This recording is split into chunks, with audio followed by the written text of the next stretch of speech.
President Lee Jae-myung and his Turkish host Recep Tayyip Erdogan agreed to advance cooperation in defense and energy during their talks in 튀르키예. We have more in Press Perspective today.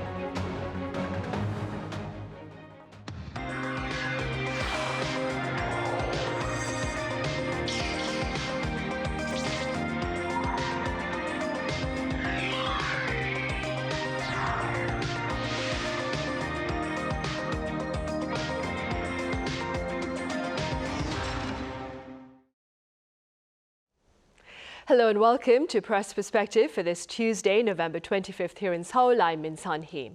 Today we touch upon this week's bilateral summit between South Korea and Türkiye with our panel of foreign journalists. For this, I have Celio Fioretti with French daily Croix here in the studio. Celio, it's been a while. Welcome back. It's been a while. Glad to be here. I also have independent journalist Memet Aksakal joining our talk virtually from Türkiye. Memet, it's a pleasure to have you with us. Thank you. Right, we shall start here in the studio. Celio, let's begin with the foreign media's coverage of the summit talks between President Lee Jae-myung and his Turkish host Recep Tayyip Erdogan that took place on Monday. What has been highlighted? Over the past 24 hours, the foreign media have largely framed the Lee-Erdogan summit as a meeting focused on deepening a strategic partnership that is already unusually close for these two mid-sized power, but coverage emphasized mainly three themes. First, the symbolic dimension of it. Many outlets stressed that the personal tone adopted by the two leaders, who called Lee Jae-myung called Turkey a brotherly nation, reference to Turkish troops that were the first to answer the call to help South Korea during the Korean War in 1950. And for international observers, this reminder of a historic solidarity between the two countries helped the stage for a highly symbolic summit. And also to recall in 2023, with the massive earthquake in Turkey, Korea was also took the turn to help Turkey first and bring homes to resettle all the people that lost their house in the earthquake. And second important topic of this meeting was the defense and nuclear energy cooperation that really dominated the headlines because Korea is really trying to push this diplomacy through key strategic partnership, which is nuclear and energy defense cooperation. And also I highlighted that the Turkey Altay tank program relies on South Korean technology, so there is really a big room for development and improvement in here. And the third point was also the expansion of economic links between the two countries beyond the heavy industry that was mostly the case for the last decades. Now the two countries are trying to push on more high-tech AI biotechnologies to still have this same mindset of deepening this relationship between the two countries, these two brotherly nations, as they call it. Right, indeed. Memet, speaking as a journalist that on the ground in Turkey, could you walk us through the areas of cooperation pledged by the two presidents this time around?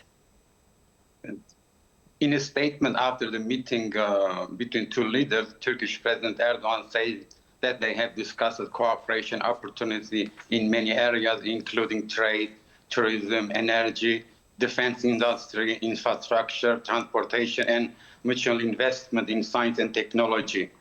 If we list the topic discussed item by item, following topic were discussed: defense industry cooperation between Turkey and South Korea construction of a nuclear weapon plant in Turkey, regional cooperation opportunity including Iraq, Africa, Central Asia, and reconstruction effort in Syria and Gaza. Shared centers on Gaza, including maintaining the ceasefire, protecting civilians, and supporting two-state solution. Diplomatic effort on Russia-Ukraine war, and strengthening of the Turkey-South Korea partnership. The three memorandum of understanding were signed between two countries covering the following area: nuclear energy for cooperation in nuclear energy sector, historical commemoration, social services to cooperate on commemorating the Korean War, transportation infrastructure for cooperation in the infrastructure sector. Memet, prior to the actual summit, speaking to a Turkish media outlet, President Lee Jae-myung, as Celio mentioned earlier, maintained that South Korea and Türkiye are brotherly nations bound by blood. That being said, what has been the response there to the summit between these two leaders and the partnership going forward?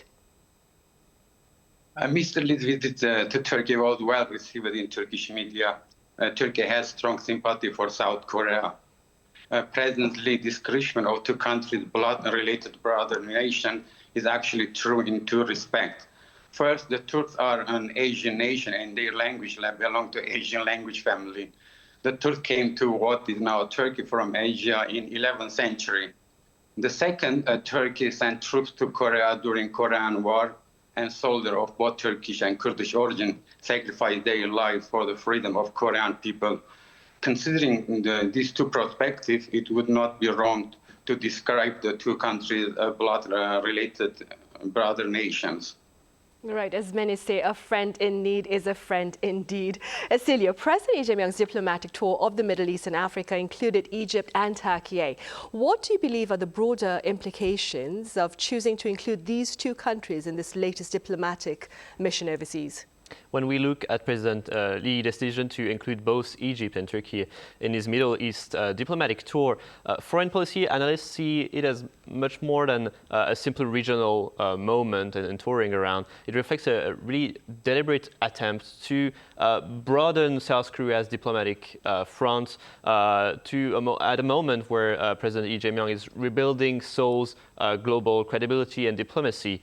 First, choosing Egypt signaled a clear intention to engage more deeply with the global South.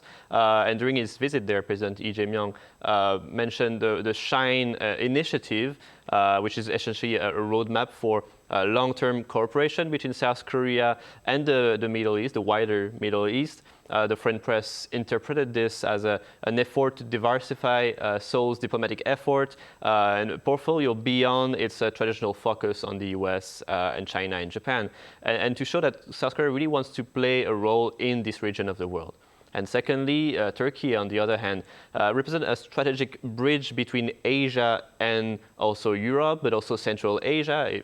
Turkey is at a crossroad between all this region, and Seoul's ambition going there in Ankara really push forward this idea of being a sort of pivot in the region, bringing resources, strategic partnership, which is defense, nuclear energy, biotechnology, in the core of this crossroad, and helping to maybe enter different markets, reach different regions, different people. And more broadly, this back-to-back visit highlights the desire for the president to also rebuild credibility, as I said, after 1 year that has been tough for Korea because it was busy with domestic politics. Now is the time, and we've seen President Lee Jae-myung was very busy on the diplomatic scene to rebuild this diplomatic credibility, show that Korea is ready now to engage with the world and to build a presence in the world. Right. Memet, in the meantime, what can you tell us about the current Turkish administration's foreign policy? Before Erdogan, Turkey pursued a protectionist foreign policy and had limited relation with its neighbors and Arab countries. After Erdogan came to power in 2002, Turkey's foreign policy changed significantly. Relation with neighbors countries improved, EU ties were strengthened, and Turkey pursued membership. Domestic reform advanced. During this period, Turkey also achieved economic growth and made progress in human rights and freedom of expression. However, the Arab Spring started in Tunisia in 2011 and spreading to Egypt and Syria reshaped Turkey's foreign policy. Mr. Erdogan government expected Islamist party to come power in some Arab countries, and this expectation influenced active support for those movements. Turkey backed armed opposition groups in Syria, and after the 2013 military coup in Egypt, ousted the Muslim Brotherhood government, Erdogan strongly criticized President Abdel Fattah el-Sisi, straining Turkish-Egyptian relations. In 2017, when Saudi Arabia and United Arab Emirates imposed a blockade on Qatar, Turkey supported Qatar and deployed troops in Qatar, and it worsening relations with Saudi Arabia and United Arab Emirates. A relation with Saudi Arabia suffered further after murder of journalist Jamal Khashoggi in Istanbul. Following the 2016 coup attempt in Turkey, Erdogan moved closer to Russia. In 2017, Turkey purchased S-400 air defense system from Russia, causing tension with the United States and leading to Turkey removal from F-35 fighter jet program.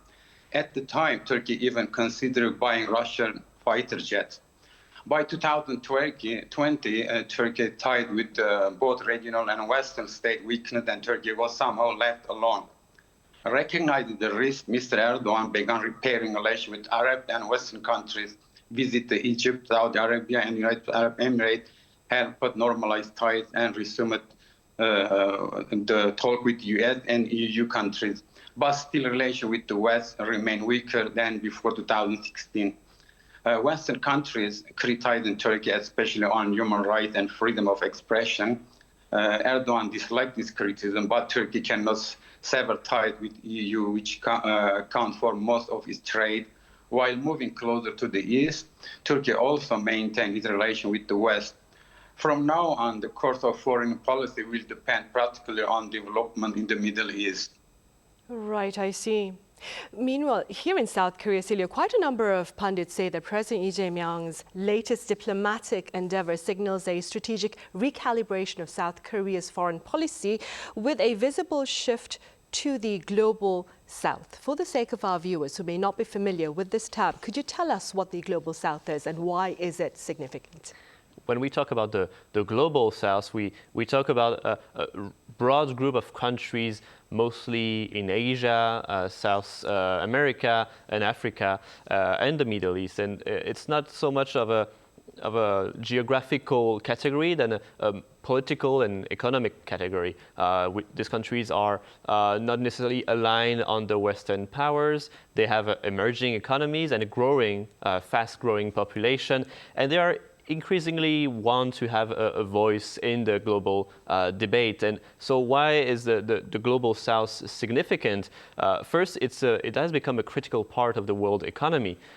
These countries represent a majority of the world's population today. Many of them are experiencing fast development, growing economies, and they have key natural resources, gas, oil, also rare earths nowadays, and they represent, because of their big population, they represent also an enormous market and full of opportunities for industrialized country to sell their products. Like, for example, we made some different categories, like the BRICS categories that fall a little bit into this global South. They're a bit different, but they show like a country that can buy a lot of products and also export a lot of resources to industrialized countries. And secondly, the global South is where the future is kind of the future of the world economy, the future of the world technology lies there. There's an important partnership with universities to to train engineers that will create the future technologies, and they're currently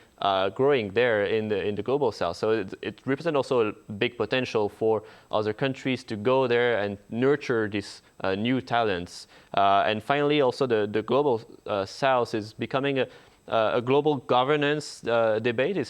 His voice is increasingly more important in the UN, in the global debate, and they have a lot of things to say about how the world should be, how trade should be done, especially in this difficult time with trade all over the world. They are representing a new way, maybe a third way, a new wave of opportunities that will be interesting to look upon and also invest for other countries like South Korea. Right. Memet, speaking as a foreign journalist observing South Korea's foreign policy from the outside, what do you suppose are the notable gains of President Lee Jae-myung's latest diplomatic tour? Russia and China's foreign policy and the way they treat their neighboring countries could create serious tension in the Far East. We can already see signs of this in Russia's attack on Ukraine and China's position on Taiwan. The situation has become even more sensitive with Trump becoming president of the United States. Because he often follows personal, unpredictable foreign policy, one day he talked about sanctioning Russia, the next day he pressured Ukraine to accept Putin's views. Since South Korea relies on the United States for security, the fact that the US is led by someone unpredictable makes the situation uncertain. For this reason, it is a smart move for South Korea to strengthen its security cooperation with Turkey and other countries. Turkey's location close to both Europe and Asia on an important energy corridor makes it an attractive place for South Korean investment also. At the same time, Turkey also wants to strengthen its tie with Asian countries. Improving relations with South Korea, a peaceful and democratic country, would be beneficial for both sides. Egypt and Turkey are two important states in the region. From the security and economic perspective, it is correct, necessary, and forward-looking step for South Korea to strengthen its relation with these countries. Right. Celio, the Lee Jae-myung administration has been in power for fewer than 6 months, but so far within his term, President Lee Jae-myung has undertaken the rotating presidency of the UN Security Council. He's hosted the APEC leaders meeting here in the country in Gyeongju, and he's poised to lead the G20 summit in the year 2028. All this being said, what are your takeaways with regard to his presence on the international diplomatic stage? Yeah, well, when you look at President Lee Jae-myung diplomatic activity this year, a clear picture emerged. He is trying very deliberately to restore Korea's diplomacy and establish South Korea as a central voice in global governance. Let's start with the basic. As you mentioned, in just a few months, he has held the presidency of the UN, the Security Council, hosted the APEC leaders meeting in Gyeongju a month ago, and is now already preparing for the G20 in 2028. And for any world leader, that's a busy schedule, especially for a president that arrived in office in less than a year ago. And so what are the takeaways of all these tours around the world? First, President Lee is clearly trying to restore South Korea's credibility and diplomatic momentum. As I mentioned a bit earlier in the show, since the martial law crisis, diplomacy has been frozen in Korea because the attention was on domestic politics and trying to restore a somewhat of stability in the governance. And now Seoul wants to show it's back on track, it's ready to engage, ready to negotiate with other countries, and ready to push its diplomatic goal forward. And second is positioning Korea as a sort of a bridge country, as a mid-sized power between China, the US. It's trying to have this sort of a pivot position, reaching to a lot of people, not only to the main powers, especially in the region, not only talking to China and Japan and the US, but trying to reach out to Europe, to the Middle East, to African nation, to South American nation, and try to bring a sort of consensus, bringing also what Korea can bring to this country, technologies, energy, partnerships in defense. So this sort of like mid-sized power, but willingly to talk to everyone, willingly to take any opportunities. That's also very interesting, and that's I would say, the way forward for Korea with the asset that we know here, the technology, the resources, to bring a different voice and to raise, to maybe take a more predominant position in the global debate with a third position, not being too tied with China or the US. Right. Given the achievements thus far, do you believe that South Korea, under the Lee Jae-myung administration, has proven that it is back, its democracy is strong as ever?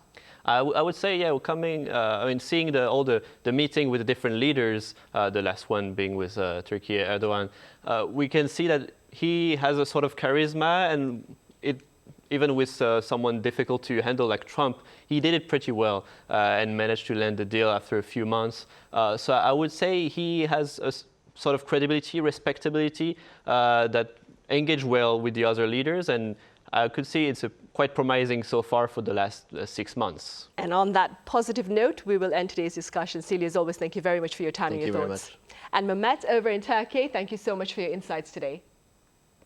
Thanks. Right, that ends this edition of Press Perspective for this Tuesday. We return same time tomorrow with more panel discussions, so do join us then.